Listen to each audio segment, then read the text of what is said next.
तो आज हमारे हाथ लगी है एक ऐसी किताब जिसका टाइटल ही अपने आप में एक बहुत बड़ा दावा है। कौन सी किताब है? टिम फेरिस की द 4 आवर वर्क वीक।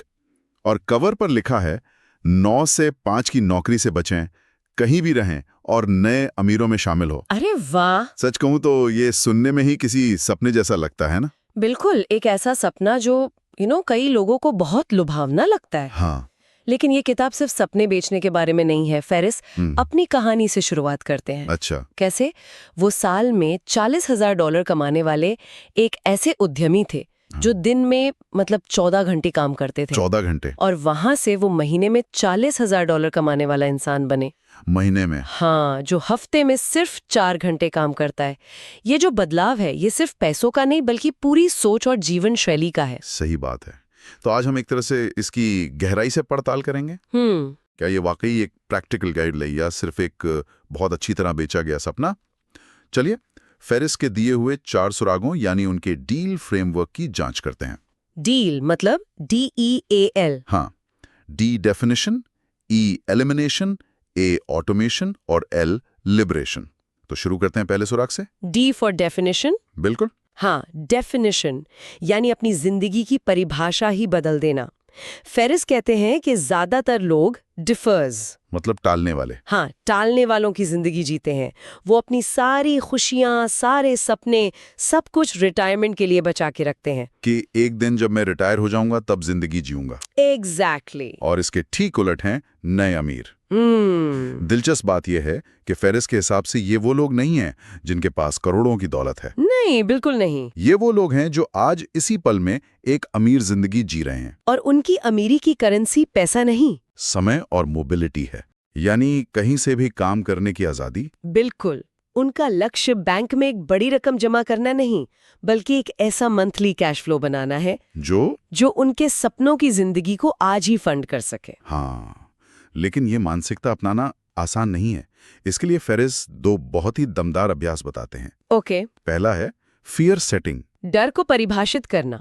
ये सुनने में थोड़ा अजीब लगता है। हाँ। हम तो डर से दूर भागते हैं। फेरिस कहते हैं कि हम अनजाने डर से ज्यादा डरते हैं।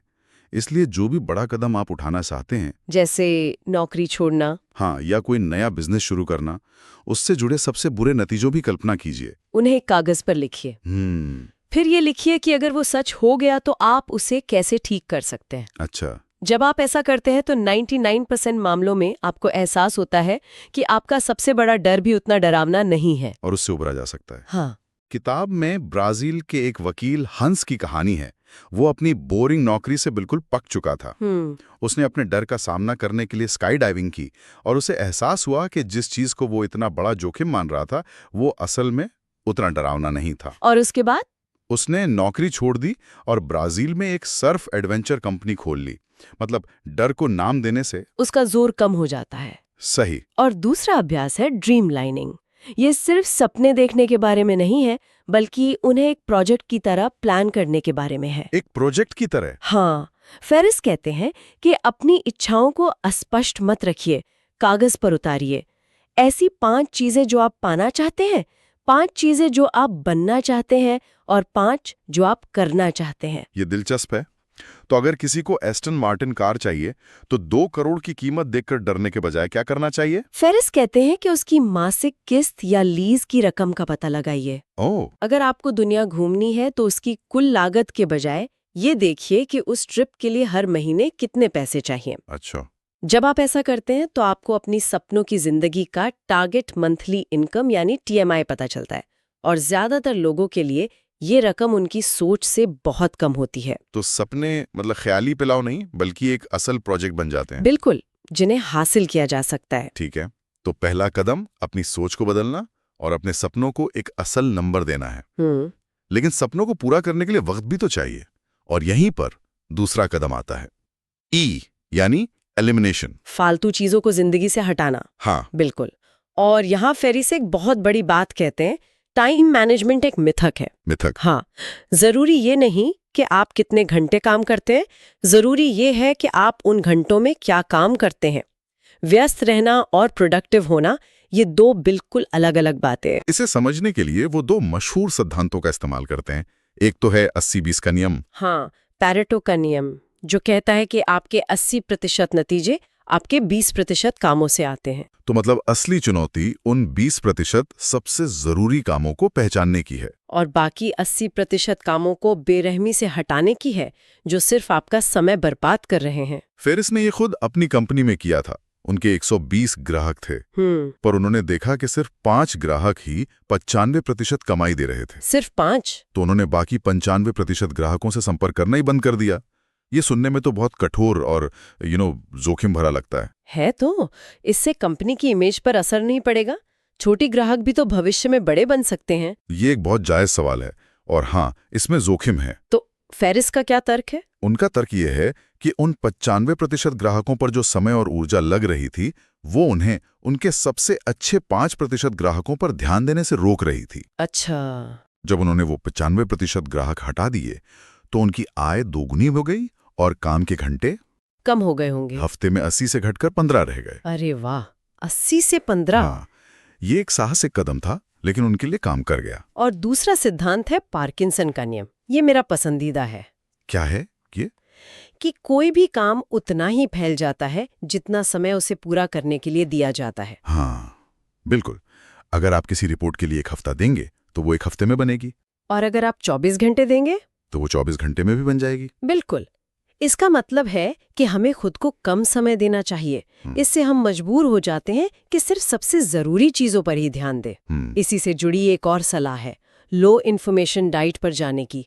मतलब बेकार की जानकारी लेना बंद करें, जैसे खबर, न्यूज, सोशल मीडिया। हाँ, अगर वो आपके लक्ष्य के लिए जरूरी नहीं है तो उसे हटा दें। तो एक तरफ 80% गैर जरूरी काम हटाओ, दूसरी तरफ काम का समय कम करो, और तीसरी तरफ जानकारी का शोर कम करो। इन सबको एक साथ करने के लिए फेरिस बैचिंग का तरीका बताते हैं। यानी एक जैसे कामों को एक साथ निपटाना। हाँ, जैसे दिन में सिर्फ 2 बार ईमेल चेक करना, मान लीजिए दोपहर 12 बजे और शाम 4 बजे। बस 2 बार? बस 2 बार। बार-बार ईमेल या फोन चेक करने से हमारा ध्यान टूटता है। बैचिंग से हम अपना फोकस बनाए रखते हैं। मुद्दा ये नहीं है कि गैर जरूरी काम को कितनी अच्छी तरह से किया जाए, मुद्दा ये है कि गैर जरूरी काम किया ही न जाए। ठीक है, तो हमने फालतू काम हटाकर अपना समय तो बचा लिया, लेकिन हम अभी भी पैसे के लिए अपना समय ही बेच रहे हैं। एग्जैक्टली। यहीं पर फेरिस का तीसरा आइडिया, ऑटोमेशन, इस पूरे खेल को बदल देता है। हाँ, ये वो हिस्सा है जो सुनने में थोड़ा साइंस फिक्शन जैसा लगता है। एक ऐसा सिस्टम बनाना जो आपके सोते हुए भी पैसे कमाए। ये कैसे मुमकिन है? वही तो। ये मुमकिन है एक म्यूज बनाकर। म्यूज का मतलब है एक ऐसा बिजनेस जो अपने आप चले और आपको कैश फ्लो देता रहे। फेरिस कहते हैं कि ये कोई बहुत बड़ा स्टार्टअप नहीं होना चाहिए। इसकी कुछ खासियतें हैं। जैसे इसे $500 से कम में टेस्ट किया जा सके, 4 हफ्तों के अंदर इसे ऑटोमेट यानी स्वचालित किया जा सके, और इसे चलाने के लिए हफ्ते में 1 दिन से ज्यादा का मैनेजमेंट ना लगे। लेकिन ऐसा कौन सा बिजनेस है? सूचना उत्पाद यानी इंफॉर्मेशन प्रोडक्ट्स इसके सबसे अच्छे उदाहरण हैं। जैसे कोई ऑनलाइन कोर्स, ई बुक या कोई डीवीडी सेट। अच्छा। आप उसे एक बार बनाती हैं और फिर एक ऑटोमेटेड सिस्टम उसे बेचता रहता है। लेकिन ये कोई भी छोटा नीश प्रोडक्ट हो सकता है। किताब में डक की कहानी है जिसने prosoundeffects.com नाम का एक ड्रॉप शिपिंग बिजनेस बनाया। ड्रॉप शिपिंग, इसका मतलब उसे खुद कोई सामान स्टॉक करने की जरूरत नहीं पड़ती। बिल्कुल, वो ग्राहकों से ऑनलाइन ऑर्डर लेता है, उस ऑर्डर को सीधे निर्माता को भेज देता है, और निर्माता उस प्रोडक्ट को ग्राहक तक पहुंचा देता है। हाँ। डग को कभी भी इन्वेंट्री, पैकेजिंग या शिपिंग की चिंता नहीं करनी पड़ती। तो उसका काम क्या है? सिर्फ वेबसाइट को मैनेज करना और मार्केटिंग देखना। ये एक लगभग पूरी तरह से ऑटोमेटेड सिस्टम है। इसी से जुड़ा एक और आइडिया है लाइफ आउटसोर्सिंग का। हाँ, एजे जेकब्स की कहानी, जिन्होंने भारत में वर्चुअल असिस्टेंट्स की एक टीम को काम पर रखा। लेकिन ये बात थोड़ी अजीब नहीं लगती? बहुत। हाँ। उन्होंने उनसे अपनी पत्नी से होने वाली बहस के लिए जवाब तक लिखवाए। क्या? हाँ। क्या ये प्रोडक्टिविटी के नाम पर इंसानियत और रिश्तों की अहमियत को नजरअंदाज करना नहीं है? ये एक बहुत बड़ा नैतिक सवाल है जो किताब उठाती है। फेरिस इसे एक चरम उदाहरण के तौर पर दिखाते हैं कि क्या-क्या संभव है। शायद अपनी पत्नी से बहस आउटसोर्स करना सही ना हो, लेकिन सोचिए कि आप अपनी जिंदगी के कितने छोटे-मोटे काम, अपॉइंटमेंट बुक करना, रिसर्च करना, टिकट बुक करना, ये सब किसी और को दे सकते हैं। इसका मकसद रिश्तों को आउटसोर्स करना नहीं, बल्कि उन कामों को हटाना है जो आपका रचनात्मक समय खा जाते हैं। सही बात है। ऑटोमेशन का असली लक्ष्य एक ऐसी मशीन बनाना है जो आपको समय और पैसे के समीकरण से आजाद कर दे। आप सिस्टम के मालिक बने, उसके गुलाम नहीं। तो हमने अपनी जिंदगी को नई परिभाषा दी, फालतू चीजें हटाई और पैसे कमाने वाली एक मशीन भी बना ली जो अपने आप चलती है। अब आता है डील का आखिरी और सबसे आकर्षक हिस्सा, एल यानी लिबरेशन या मुक्ति, वो आजादी जिसका वादा किताब के कवर पर किया गया है। हाँ, और ये मुक्ति सबसे पहले है भौगोलिक बंधनों से, यानी 9 से 5 ऑफिस से। हाँ, अगर कोई नौकरी में है तो फेरिस रिमोट वर्क के लिए बातचीत करने का एक पूरा 5 चरणी प्लान बताते हैं। अच्छा, उसका सार ये है कि आप अचानक से जाकर ये ना कहें कि मुझे घर से काम करना है। तो क्या करें? पहले कंपनी को अपने ऊपर और ज्यादा निवेश करने दें, जैसे कोई ट्रेनिंग प्रोग्राम। इससे कंपनी के लिए आपकी कीमत बढ़ जाती है। ओके। फिर किसी बीमारी का बहाना बनाकर 1-2 दिन घर से काम करें और उन दिनों में अपनी प्रोडक्टिविटी दोगुनी करके दिखाएं। इसे साबित करें। ये स्मार्ट है। फिर एक ट्रायल पीरियड का प्रस्ताव दें कि आप हफ्ते में 1 या 2 दिन घर से काम करना चाहते हैं और धीरे धीरे इन दिनों को बढ़ाएं। लक्ष्य ये दिखाना है कि आप ऑफिस से दूर रह के ज्यादा अच्छा काम करते हैं। बिल्कुल। ये सुनने में तो बहुत अच्छा लगता है, लेकिन क्या ये फिलॉसफी हर किसी के लिए है?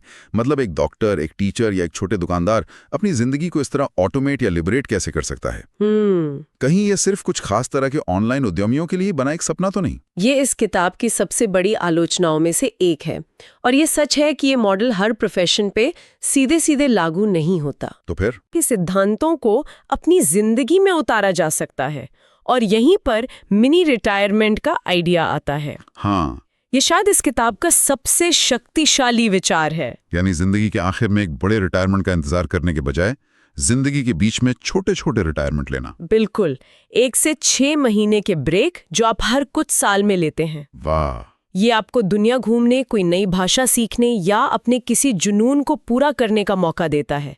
इससे आप जिंदगी को अंत के लिए नहीं टालते, बल्कि उसे जीते हैं। यहाँ मैक्सिकन मछुआरे की कहानी बिल्कुल फिट बैठती है। हाँ, वो कहानी जिसमें एक अमेरिकी व्यवसायी एक मछुआरे को और ज्यादा मेहनत करने की सलाह देता है ताकि वो एक बड़ी कंपनी बना सके और बाद में आराम कर सके। और मछुआरा उससे पूछता है कि वो ये सब क्यों करे? व्यवसायी कहता है, ताकि तुम रिटायर होकर आराम से अपने परिवार के साथ समय बिता सको, मछली पकड़ सको। और इस पर मछुआरा मुस्कुरा कर कहता है, हम सब एक ऐसी दौड़ में भाग रहे हैं जिसकी फिनिश लाइन पर वही चीज रखी है जो शायद हमारे पास आज भी मौजूद है। सही बात है। तो चलिए इस पूरी चर्चा को समेटते हैं। डील मॉडल सिर्फ 4 कदम नहीं, बल्कि एक पूरी सोच है। अपनी आदर्श जीवन शैली को परिभाषित करें, गैर जरूरी चीजों को हटाएं, अपनी आय को स्वचालित करें और खुद को भौगोलिक और मानसिक बंधनों से मुक्त करें। हाँ। और ये समझना बहुत जरूरी है कि ये किताब काम से भागने या आलसी होने के बारे में नहीं है। नहीं, बिल्कुल नहीं। ये काम को जीवन के एक छोटे लेकिन बहुत असरदार हिस्से तक सीमित करने के बारे में है, ताकि जीवन के बड़े हिस्से का अनुभव किया जा सके। ये आलस्य का नहीं, बल्कि प्रभावशीलता का घोषणा पत्र है। बिल्कुल। ये सवाल पूछता है, अगर आपके पास हर दिन 4 घंटे ज्यादा हों तो आप उनका क्या करेंगे? तो अंत में हम अपने श्रोताओं के लिए एक सवाल छोड़ना चाहेंगे जो इस किताब का सार है। अगर रिटायरमेंट कोई अंतिम मंजिल ना हो, बल्कि एक ऐसी चीज हो जिसे आप अपनी पूरी जिंदगी में थोड़ा थोड़ा करके जी सकते हैं, तो आज आप अपनी जिंदगी में ऐसा कौन सा एक छोटा बदलाव करेंगे जो आपको उस दिशा में ले जाए?